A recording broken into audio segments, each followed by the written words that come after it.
In a small village surrounded by forest, there is an old park that is rarely visited, especially at night. The villagers believe that the park is inhabited by something that is not human, especially after sunset. It is said that anyone who sees a figure sitting on an old bench in the park will experience a terrible event that continues to haunt them. That night, Andy, a young man who had just returned from the city, decided to pass through the park as a shortcut to his house.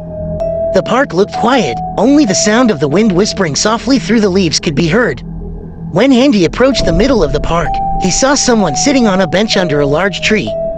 The figure had his back to Andy, only his black, motionless silhouette was visible. Curiosity made Andy stop in his tracks. The figure looked like a woman, wearing a long dress and long hair that hung down covering her face. Andy swallowed. Something was not right, but he tried to call out. "Hello," Andy called in a trembling voice. The figure remained silent, not moving at all. Andy felt strange. The air around him suddenly felt very cold, making the hair on the back of his neck stand up. As Andy tried to step back to get away, the figure slowly began to turn around.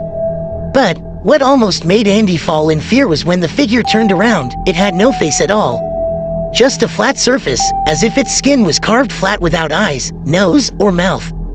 However, from inside the empty head came a soft, terrible groan, like someone being tortured. Andy was frozen, unable to move, as the figure began to rise from the bench, moving towards him with slow but sure steps. His feet felt like they were planted on the ground, but the voice in his head screamed for him to run. When the figure was only a few steps away from him, Andy managed to find his strength and turned around, running as hard as he could out of the park. Although he didn't look back, he could feel the presence of the figure getting closer, as if following him with a soft hiss that made his ears ring. As soon as he arrived home, Andy locked the door and immediately closed all the windows. But when he turned to look in the mirror, his body froze. In the reflection of the mirror, the faceless figure stood behind him, smiling without a mouth, making Andy scream uncontrollably.